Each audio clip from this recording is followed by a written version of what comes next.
populista, demagógico e incompetente, que se apropriou da máquina pública com o pior dos motivos, a perpetuação de um projeto de poder. Porque o PT não tem projeto de país. Fala pessoal, quero deixar mais uma entrevista aqui com o senador Rogério Marinho. Ele simplesmente vai trazer informações importantes sobre esse desgoverno que está roubando os velhinhos. Já não basta o petrolão, o mensalão, agora o aposentão. É inacreditável, né?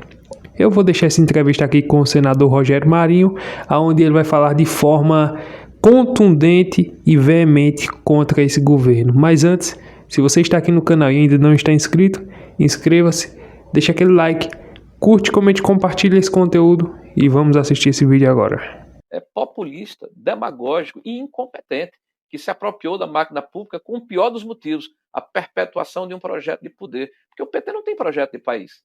O projeto é se perpetuar no poder, e para isso vale tudo, inclusive quebrar de novo o Brasil. Nós vamos ter muito trabalho em 2027, mas vamos reconstruir tudo isso que está sendo destruído agora pelo PT.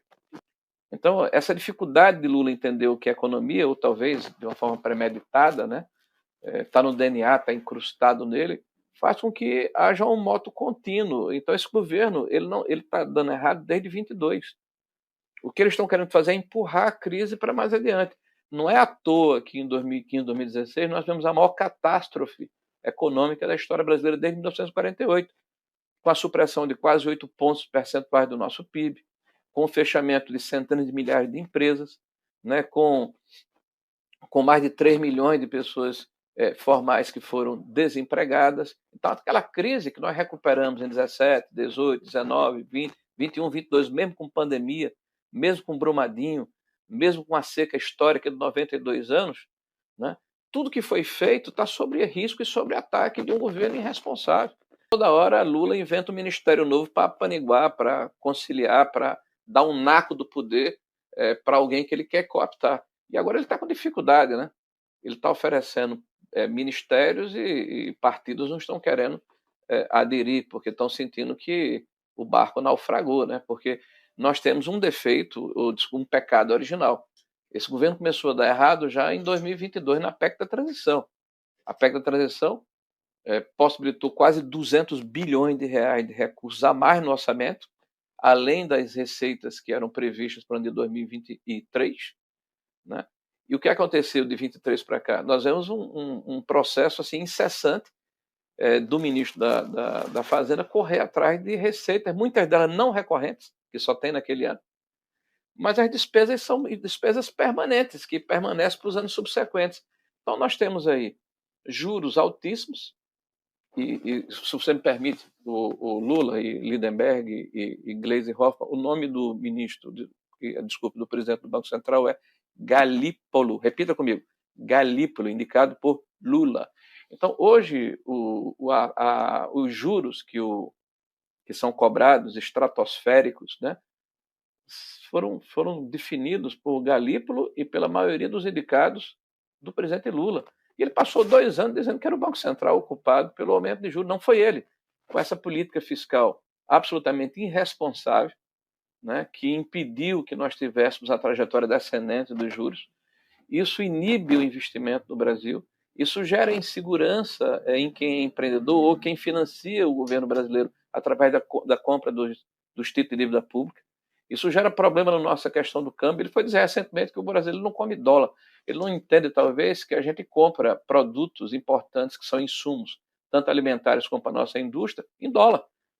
Tá? Então, o que nós queremos é, primeiro, que haja uma anistia do ponto de vista da política, porque são crimes, entre aspas, políticos, né? Os que são impingidos ou colocados para essa população que está sendo condenada.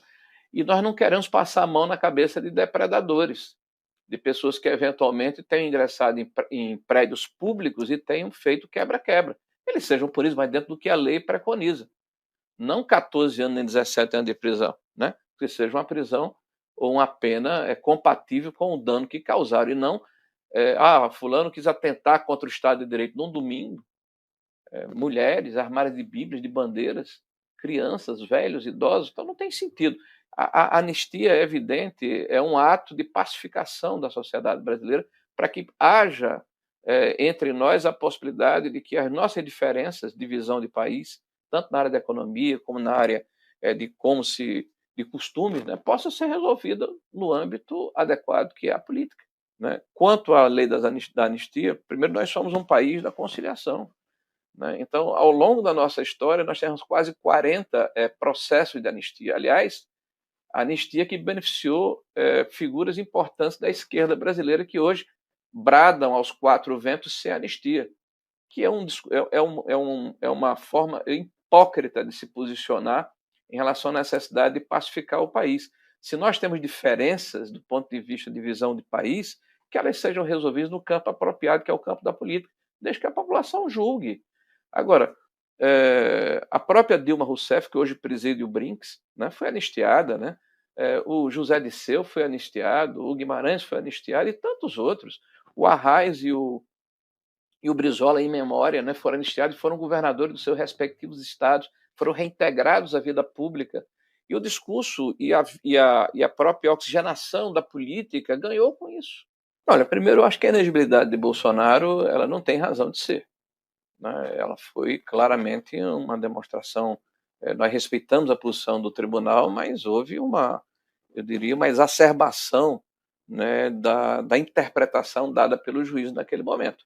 Né? Porque alguém ser tornado inelegível, porque teve a ousadia, né, de criticar o sistema eleitoral brasileiro, ao que me consta, a nossa Constituição garante o livre-arbítrio e a liberdade de pensamento. Então, na verdade, ele foi condenado porque ousou discordar ou criticar o sistema eleitoral brasileiro. Porque ele fez no exercício do mandato de presidente e reuniu embaixadores e divulgou informações equivocadas sobre o processo eleitoral. Ora, ele divulgou um fato que era público e notório na época, de um inquérito que era público e notório também, que demonstrava que um hacker havia invadido o sistema da Justiça Eleitoral e tinha passado quase 9 meses com a senha de um ministro. Tá? 2 dias depois, ou 3, coincidentemente, esse processo virou sigilo, segredo de justiça. Até hoje, passado mais de 7 anos, porque esse processo é de 2018, nós não sabemos o que aconteceu com o seu desfecho. E veja, nós estamos diante de uma situação em que a Lava Jato está sendo desmontada. Pessoas que delataram, que devolveram bilhões de reais, que confessaram crimes, tá? Tudo isso está indo de água abaixo. Por quê? Porque se disse que houve uma contaminação das provas, que se teve prisões estendidas. Ora, não está tendo prisões estendidas agora? Né? Que se teve, chama experience fishing, né? Quer dizer, pescas probatórias, não está havendo agora? Que houve conluio entre o juiz e o Ministério Público. Ora, nós identificamos, por exemplo, quando explodiu aquele cidadão na Praça dos Três Poderes, que estava havendo uma reunião no Palácio do Planalto, fora da agenda, com o ministro do Supremo Tribunal Federal, com o chefe da Polícia Federal e com o Ministério Público, coincidentemente 3 ou 4 dias antes da denúncia que foi apresentada pelo Brasil Federal contra Jair Messias Bolsonaro. Então, nós estamos vendo os fatos se repetirem, mas a percepção relativizada. 2 presidentes da República foram impeachmentados, Fernando Collor e Dilma Rousseff. Dezenas de parlamentares foram impeachmentados. Por que não se pode abrir um processo de impeachment contra alguém que, na nossa opinião, está abusando da sua autoridade? Está na Constituição brasileira, é o que nós propugnamos, é o que nós defendemos. A postura do ministro Alexandre de Moraes, então, o senhor vê abusos? Olha, tanto vejo abusos que eu fui um dos signatários de um documento, né, em que nós pedimos, na época, solicitamos na época ao presidente Rodrigo Pacheco, né, que instalasse o inquérito onde se abriria o processo de impeachment contra o ministro Alexandre de Moraes. Eu e 35 outros senadores da República fizemos essa petição. E por que eu não assinei o pedido de impeachment do ministro Alexandre de Moraes? Para que eu não fosse depois, como julgador, acusado de parcialidade, já que, caso esse inquérito fosse instalado, eu seria um juiz, né? Eu teria que me debruçar sobre os autos, e isso está na Constituição brasileira, né? Nós somos o poder que modera o Supremo Tribunal Federal. 8 de janeiro é o golpe, né? Que golpe é esse? Sem armas, né? Sem exército. Quando o presidente da República, o Bolsonaro, havia viajado para os Estados Unidos, né, nomeados comandantes das Forças Armadas indicadas pelo seu sucessor. Né? Como é que você faz um golpe dessa forma? Então, é uma demonstração de uma incompetência monumental, um exército de Brancaleone, né? Um exército de mulheres, de idosos, de crianças, de pessoas com dificuldade cognitiva, com pessoas, moradores de rua, né? Que foram aprisionados em escala industrial, que estão sendo julgados e condenados, né? Sem individualização da culpa. Os advogados reclamando que não tiveram acesso aos autos do processo. Mudou-se o foro, a forma de julgamento, que até final de 2023 era no pleno, agora está numa turma. Né? Isso mudou durante o processo. É a mesma coisa que você mudar a regra do jogo com o jogo sendo jogado. Né? Aí você tem a própria delação. Né? O Cid deu declarações, foram publicadas inclusive na própria Veja, dizendo que estava sendo coagido, estava sendo pressionado, que a versão que ele apresentava era contestada, né, porque já havia uma versão pronta. Isso foi tão sério que o próprio ministro do Supremo Tribunal Federal conduziu uma inquirição, um interrogatório do próprio Cid, né, recentemente, onde ele diz claramente que se Cid não falar a verdade, entre aspas, ou seja, que verdade é essa? Né? A mulher do Cid, a filha do Cid, ou o pai do Cid poderão ser prejudicados. Se isso não é uma coação, né? Então me parece que todo o processo ele está contaminado pela forma como ele vem sendo conduzido. Como que o senhor tem visto esse processo até agora? Nós estamos assistindo uma ânsia até, né, dita por aqueles que fazem o Supremo Tribunal Federal, de concluir esse processo em 2025, segundo eles, para evitar a contaminação em 2026. Quer dizer, onde é que está o Estado de Direito, né, que é tão propalado, né, é tão defendido? Né? Onde é que está o devido processo legal? Onde está a possibilidade de que a ampla defesa seja exercida? Tudo isso está atrelado à conveniência política de membros do Supremo Tribunal Federal que não deveriam sequer opinar a respeito de um assunto que provavelmente eles vão se debruçar com os julgadores. Né? Há uma proibição explícita na LOMAN, né, que impede que juízes e ministros do Supremo Tribunal Federal, em especial, que são os mais altos juízes do Brasil, falem sobre ações que estão sob a sua égide. Nós temos um processo que ele está contaminado desde o início. Né? Primeiro, não há foro. Né? O foro não é o foro adequado. Né? O presidente não deveria estar sendo julgado no Supremo Tribunal Federal, uma vez que ele não é mais presidente da República, e o próprio voto condutor da mudança dessa forma como o foro é exercido foi o atual presidente Barroso, né, que definiu que você só pode ser julgado no Supremo Tribunal Federal por ações que você comete no exercício do mandato e se isso continuar nos mandatos subsequentes. O presidente não é mais presidente. Lula foi julgado na primeira instância, Temer foi julgado na primeira instância, Fernando Henrique Cardoso foi julgado na primeira instância. Então, vale a conveniência do momento. Além da questão do foro, você tem a questão do juiz natural. Não houve sorteio.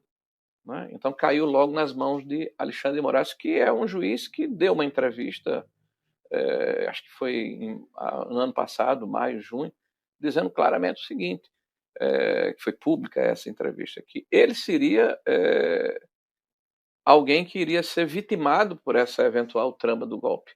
Então, ao contrário do que alguns estão defendendo, de que você não pode permitir que um juiz, no decorrer do processo, seja ameaçado, né, pelo réu, né, porque isso significaria você beneficiar alguém, né, que usaria desse artifício para retirar o juiz da causa, mas o próprio juiz afirma que isso antecedeu ao processo. Quer dizer, que a trama que antes da instauração do inquérito era para assassiná-lo. Então, se ele é vítima, como é que ele pode ser juiz? Então, são tantas as dificuldades, as mudanças de jurisprudência e de forma como estão se comportando, que me lembra aquele ditado sobre as mulheres de Roma. Né? Então, não basta ser honesto, é preciso mostrar que é honesto. E a justiça, infelizmente, dessa forma, está demonstrando que ela é parcial.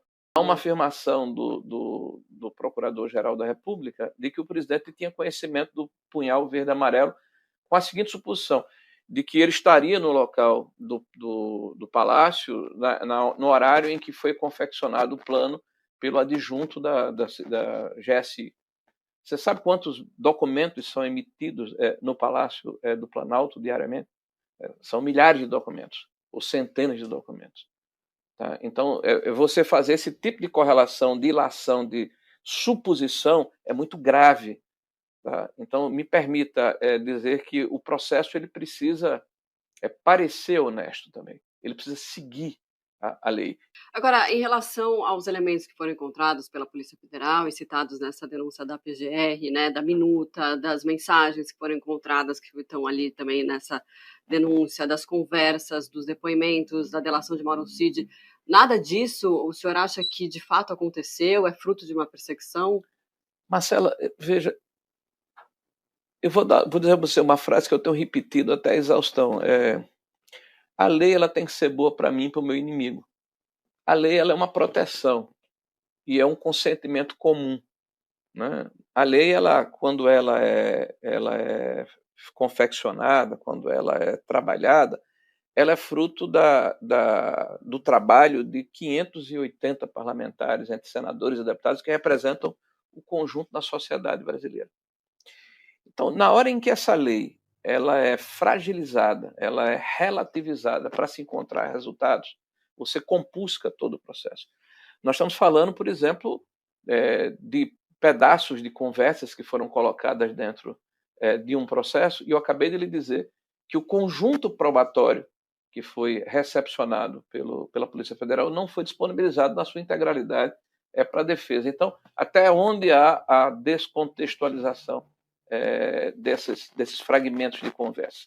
Agora, não dá para você querer que eu ache normal ou eu banalize o fato de que pessoas estão sendo condenadas de 12 a 17 anos porque vandalizaram prédios públicos. Porque se isso fosse real, fosse verdadeiro, fosse aceitável, nós utilizaríamos a mesma régua, desculpe, né, para a vandalização que ocorreu e tem ocorrido sistematicamente nas manifestações da esquerda no nosso país, inclusive na Praça dos Três Poderes.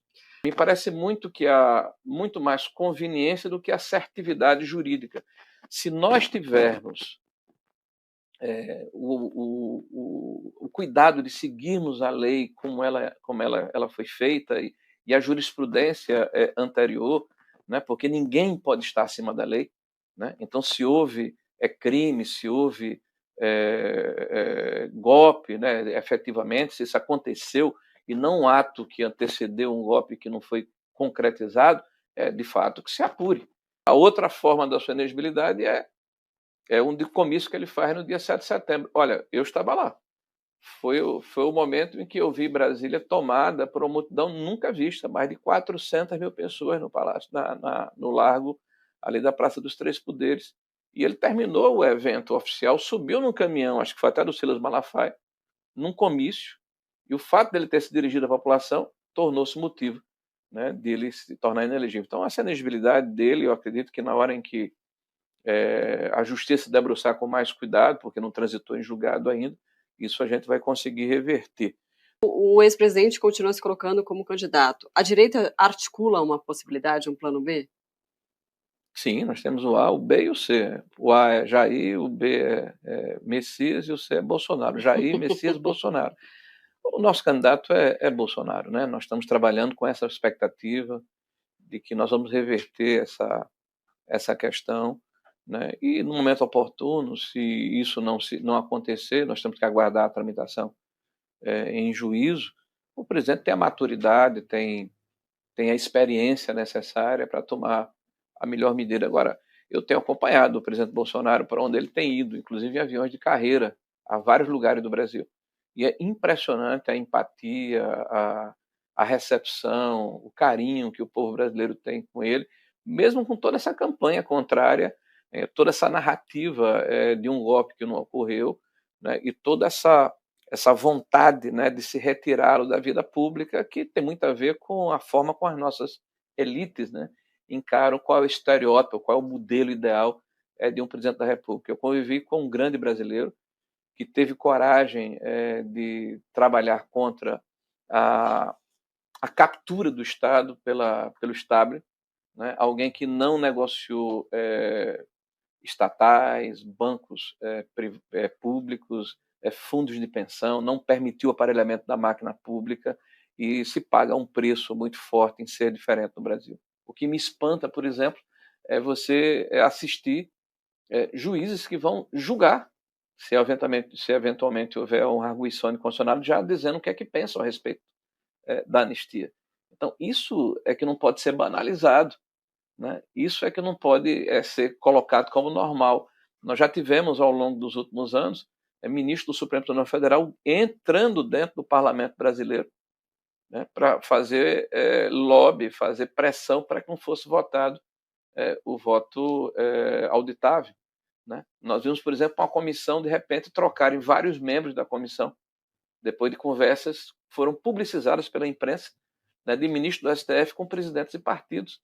E mesmo assim, aliás, um equívoco do Gonê, meu amigo Gonê, você errou lá na sua denúncia quando disse que no voto auditável foi minoria, não, foi maioria. Né? Não teve os 308 votos do APEC, mas foi a maioria do plenário da Câmara que, mesmo com toda a pressão, votou favorável ao voto auditável, que já havia sido votado anteriormente na reforma política de 2015. Você acha que é necessário, né, deixarmos que as estruturas funcionem a favor da sociedade na hora em que há uma desburocratização ou a diminuição da carga tributária? Ou você acha que é necessário aumentar a carga tributária para que as políticas populistas que tentam reverter uma impopularidade que não vai sair da situação em que ele se encontra, né, seja bancada pelo imposto da maioria da população? E o ministro Haddad vai a público dizer que não houve aumento de impostos. Né? Houve aumento de impostos, houve taxas, né? Se taxou fundos offshore, se teve tentou-se fazer um novo DPVAT, se taxou as blusinhas da Shein, né? Como é Shein? Da Shein. Shein, né? Mas aqui no Brasil todo mundo fala Shein, então houve uma série de aumentos de impostos e taxas, né? E para justamente financiar esse populismo que está impregnado no DNA do Partido dos Trabalhadores. E tem gente que defende isso. Ótimo. Eu sou contra. Tem também nomes, né, da direita ali, como Ratinho Júnior, Zema.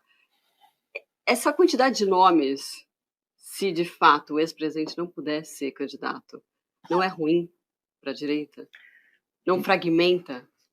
Marcela, veja que você nos coloca o que aparentemente é um problema, mas é uma virtude.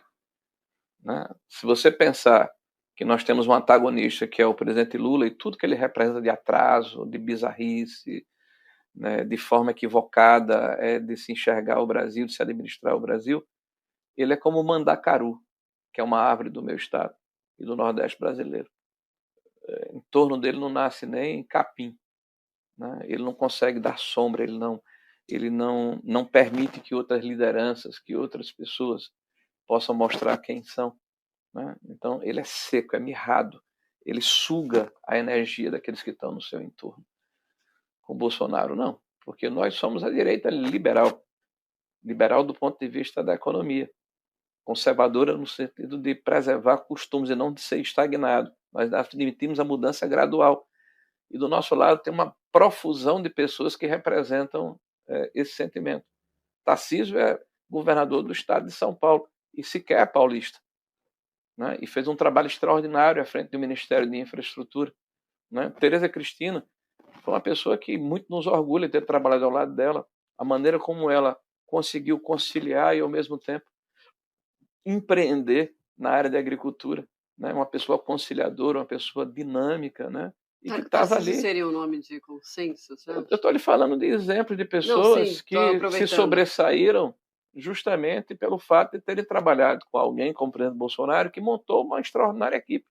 Inclusive, a ministra, né, Gleisi Hoffmann, assumiu aí a pasta das relações institucionais, a interlocução com o Congresso. O senhor vai conversar com ela? O que o senhor achou também dessa indicação? Olha, eu nunca me neguei a conversar com ninguém, adversário político, aliado político. Nós estamos na política, sou líder da oposição. É evidente que eu estou à disposição para conversar com o governo. E na hora que o governo apresentar qualquer projeto que seja bom para o país, nós não seremos contrários. E se você quiser aprender a repercutir vídeos aqui na internet e ainda ganhar dinheiro com isso, eu vou deixar o link lá no primeiro comentário fixado. Lá tem uma aula gratuita te ensinando como você pode pegar vídeos na internet, seja de notícias, de futebol, de novela, de filme, de política, seja de qualquer assunto. Postar aqui na internet e ainda ganhar dinheiro com isso. Claro, da maneira certa, do jeito certo, para que o YouTube ele te pague depois que você monetizar o seu canal. Se você tem interesse, quer aprender e quer viver disso, assim como eu vivo, vou deixar o link lá no primeiro comentário fixado. Tem uma aula totalmente gratuita te ensinando o caminho de como você fazer isso. Se você quiser implementar na sua vida, tenho certeza que assim como mudou a minha vida e de milhares de pessoas, pode mudar a sua também. Aproveita porque as vagas é por tempo limitado, não sei por quanto tempo estarei disponibilizando esse link aqui. Então assista a aula, é totalmente gratuita, é um passo a passo e eu tenho certeza que você vai gostar muito. Pessoal, quis trazer esse vídeo do senador Rogério Marinho, que na minha opinião é um dos bons senadores que nós temos aqui na República Brasileira.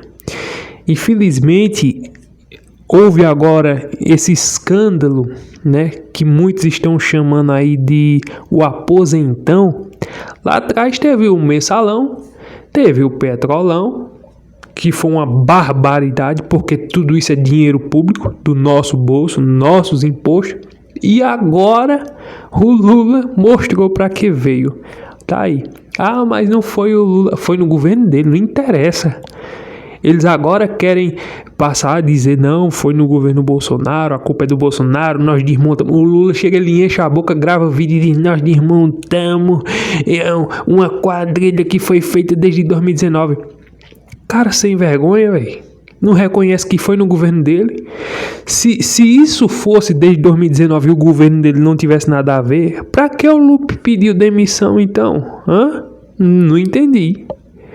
Se isso fosse culpa de Bolsonaro e não fosse no governo dele, por que então demitiram o presidente do INSS? Se já que o seu governo não tem nada a ver. Se isso foi do governo e a culpa é de Bolsonaro e não é do seu governo, seu Lula, por que então o PT e toda a esquerda não querem assinar CPMI para investigar mais a fundo, para descobrir quem foi? Só assim vocês iam descobrir que foi o Bolsonaro e já ia colocar mais uma na conta dele. Já ia ter mais condenação para ele. Já não basta essa narrativa aí do golpe. Já não basta cartão de vacina, importunação de baleia, a joia da Arábia Saudita. Aí vocês deveriam aproveitar essa oportunidade e pegar esse escândalo e colocar nas costas de Bolsonaro. Então, qual é o conselho que eu daria a vocês? Aprova essa CPMI. E aí vocês vão descobrir toda a roubalheira que Jair Bolsonaro implementou para roubar os aposentados. Eu sei que vocês não vão fazer isso, porque se vocês fizerem, isso vai ser contra vocês. Vocês já estão com medo. O vídeo do Nicolas Ferreira causou um espanto terrível no Palácio do Planalto. O Lula, desesperadamente, mandou chamar alguns deputados, chama Janones, chama Guilherme Boulos, Gleisi Hoffmann, aí junta a equipe aí porque nós temos que fazer um vídeo para combater o vídeo do Nicolas Ferreira. Já era, o povo brasileiro já viu. O povo brasileiro não precisa de narrativas, eles querem a verdade. E eles viram a verdade no vídeo do Nicolas Ferreira. Ou tem alguma mentira ali? Se tiver alguma mentira, então processe ele. Se tiver alguma mentira, alguma calúnia, alguma coisa que não é verdade, então o Nicolas vai ser caçado. Mas nada disso vai acontecer. Por quê? Porque dentro daqueles vídeos não existe mentira, existe verdade. É por isso que toda a esquerda está desesperada. E eu acho é pouco. Senador Rogério Marinho falou a verdade. Esse governo que está aí, um governo atrasado, ele só veio para fazer aquilo que ele sabe fazer. Que fez lá atrás e está fazendo de novo, roubar o povo, quebrando o país, dando prejuízo, aumentando imposto, e é tudo isso. Esse é o progresso, esse é o crescimento. Nós temos que tirar esse presidente em 2026 com o Bolsonaro. Caso o Bolsonaro não esteja em condição de disputar, que ele coloque um nome na direita e que nós votemos para tirar esse desgoverno que aí está, porque está quebrando o país. E não é só eu que estou vendo, não. Todo mundo está vendo isso. Até a própria esquerda reconhece que Lula está quebrando o país. É triste, é lamentável, mas é a realidade. Então eu queria trazer esse vídeo informativo para vocês. Deixa aquele like, curte, comenta, se inscreva, assiste o vídeo, a aula tá lá no primeiro comentário fixado. E boa sorte para você. Até o próximo vídeo, se Deus permitir.